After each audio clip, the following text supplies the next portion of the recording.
Hello, and thank you for tuning in to the State of the City address. Obviously, we're doing things a little differently this year. I'm taping this address for airing over WGET, our local cable access channel. The reason for this is simple. I believe that more people will be able to be reached by this method. In the past, I've addressed the City Council during one of their meetings. The council chambers isn't set up for speeches of this nature, and there's not even a place for the mayor to stand. I've also heard comments that the audio wasn't that good.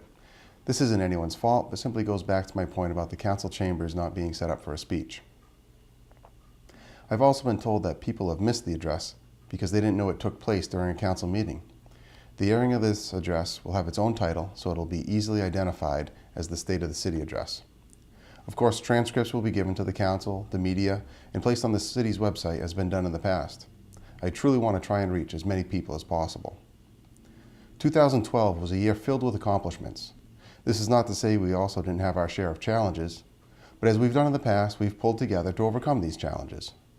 During the year, the city was able to permanently protect 128 acres of land off West and Bridge Streets. This effort adds to the already more than 4,000 acres of protected open space within the city. In fact, the city of Gardner has more than 30% of its total dry land protected as open space. This acquisition was done in collaboration with a private nonprofit organization at what will amount to no cost to the taxpayers. In order to keep our environment clean, we teamed up with Luck Inc. to secure and place a medication drop box in the lobby of the police station.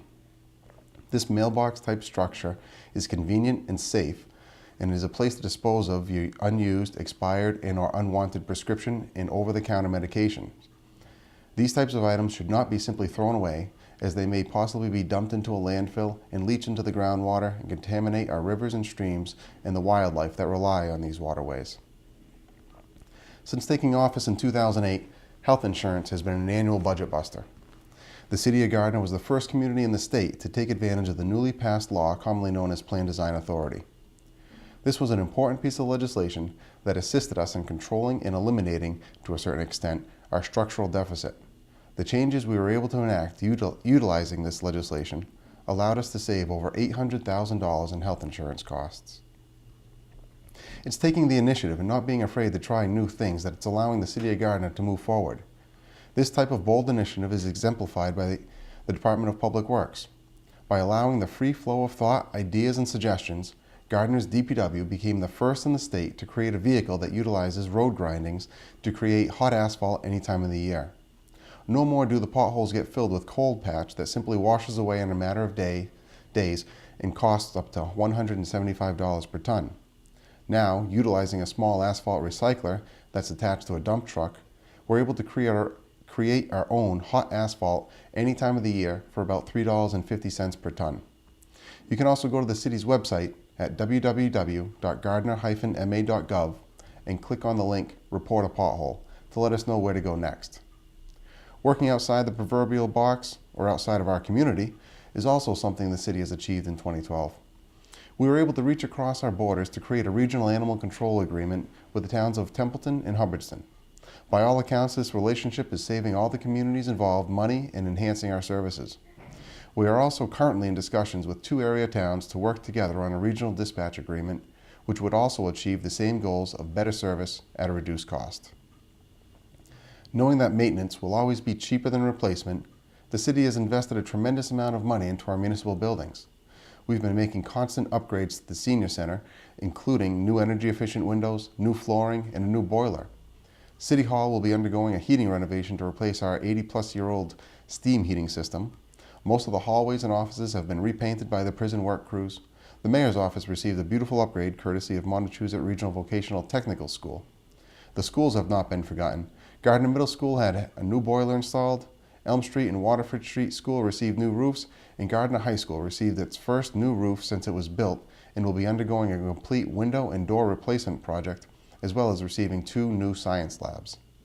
In keeping with the cost reduction theme, we've paid off a tremendous amount of long-term debt that has allowed us to realize a significant savings in interest payments. We've also refinanced some debt in order to take advantage of the low interest rate environment. It's initiatives like these that have allowed us to better handle our finances. The city now has a stabilization fund equal to more than 3% of our general fund revenue, or $1.8 million. This was one of the key factors in increasing our bond rating to an A1 rating with a positive outlook. Due in no small part to Gardner High School AP Government students' involvement, the Heritage State Park Visitor Center is receiving renewed attention from our elected officials. After successfully overriding Governor Patrick's veto of the funding required to fix the Heritage State Park Visitor Center, the funding was once again cut by Governor Patrick's mid-year cuts, also known as 9C cuts. However, I believe we have been successful in finding a partner to occupy the building and bring vibrancy to our downtown. Working with Senator Flanagan, Brewer, and Representative Zlotnick, I'm sure we can once again open this building to the public. I think of particular note in 2012 was a renewed focus on our parks and playgrounds. After a successful public forum on the state of the parks and playgrounds to gather public input and feedback, we embarked on an aggressive campaign to improve these public places. Bickford Playground in South Gardner received 2 new basketball courts on what was once a dilapidated tennis court, a new volleyball court on a neglected and overgrown basketball court, and the softball received a much-needed upgrade in grading. A walking path of approximately a quarter mile was installed around the park, and brush and tree cutting was performed to push back 50 years of overgrowth. The parking lot received a new layer of road grindings, and playground was installed as the season came to an end. Oval Case Playground off of Stewart Street also received a walking path of about a quarter mile.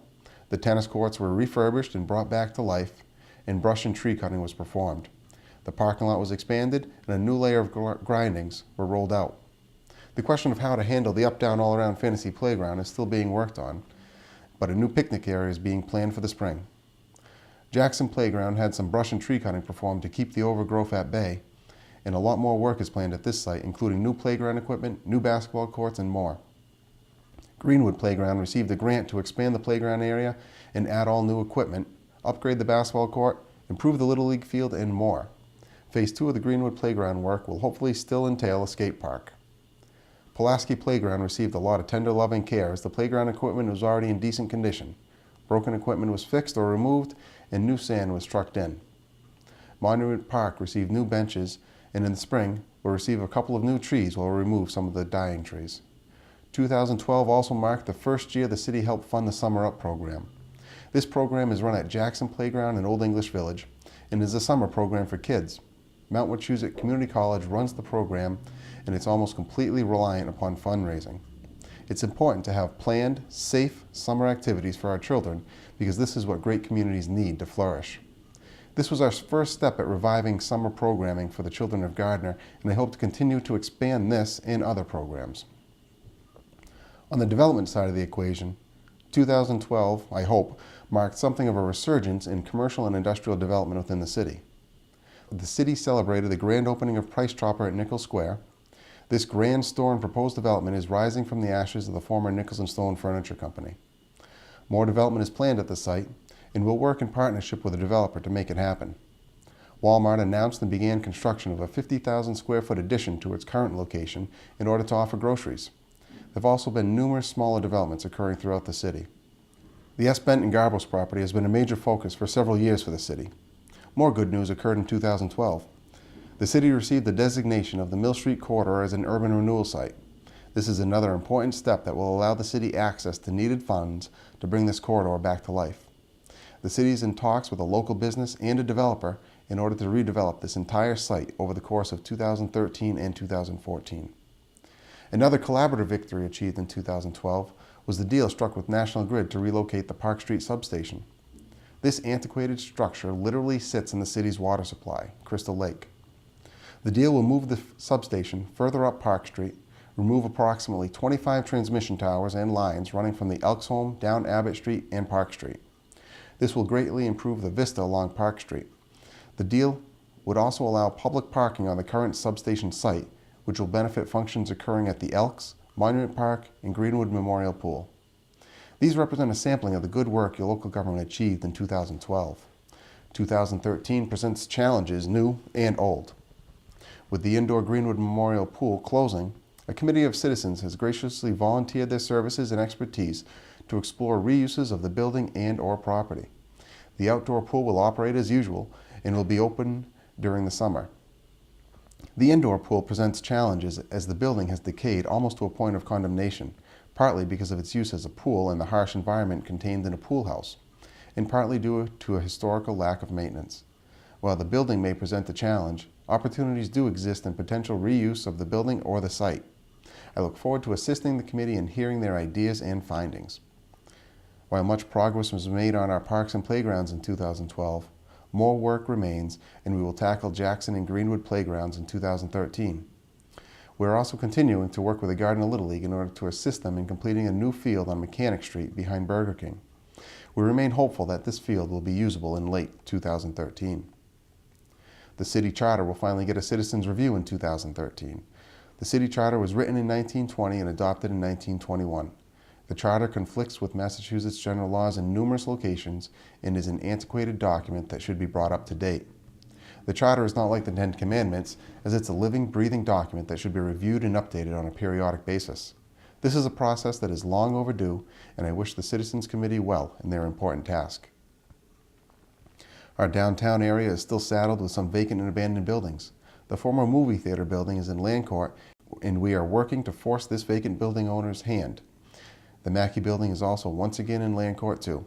These two prominent buildings have become the bane of my existence. I will continue to fight against these nuisances.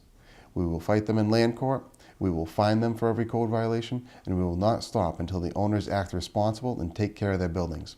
No community should have to suffer due to the negligence of a few absentee landlords. The Visitor Center, as I mentioned earlier, was once again subjected to Governor Patrick's bad budget acts. The good news is that we have strong representation on Beacon Hill that will work with us to again try and secure funding to fix what ails this building. We have an interested group that is willing to move into the building and would be a welcome addition to our downtown. We will continue to push hard to force the Commonwealth to keep its promises. 2013 will also see major changes along Main Street. Demolition of several blighted buildings will lead to construction of a modern, state-of-the-art police headquarters. The former car dealership that houses the police department was never meant to be a police headquarters. We shoehorn the police into this building. A new building will not add one dime to your taxes. By retiring old debt and taking advantage of our improved bond rating and low interest rate environment, we will maintain our current debt spending for approximately 2 years. After 2 years, our debt payments will begin to decline. Again, no new tax dollars are needed to make this needed project come to fruition. The project will enhance Main Street and our whole community while offering adequate accommodations for the men and women that protect us day in and day out. Funding from the state will be another issue we must grapple with in the upcoming year. Over the past several years, the state has effectively walked away from the cities and towns of the Commonwealth. Gardner's local aid funding has been cut by almost 1/3 over the past 5 years. This equates to almost a $2 million cut in local aid. This simply puts a heavier reliance upon the local tax base. This pattern cannot continue if this Commonwealth is to emerge from the doldrums of the Great Recession. I've been fortunate enough to once again be elected to the Massachusetts Municipal Association's Board of Directors. The advocacy of this board on behalf of cities and towns is invaluable and has allowed me to be a part of the conversation with key figures on Beacon Hill. Gardner has its foot in the door, and we are not going away until our concerns are heard and dealt with. Over the past year, we have accomplished much. Moving forward, we have our work cut out for us. Gardner is a strong, resilient community that is on the cusp of many exciting developments. Working together, we'll be able to accomplish great things, but we can't do it alone. If you have an idea to make our community better, if you would like to get involved by volunteering for a board, committee, or anywhere within the city, please take a moment to contact me. My office number is 978-630-1490. My email is mayor@gardner-ma.gov. I'm on Facebook at Mark Hawk. The city's on Facebook at Gardner City Hall, and I'm on Twitter at Mark Hawk. Please contact me or stop by the office. As always, it's been a pleasure to serve you, and I look forward to a prosperous 2013 for the City of Gardner.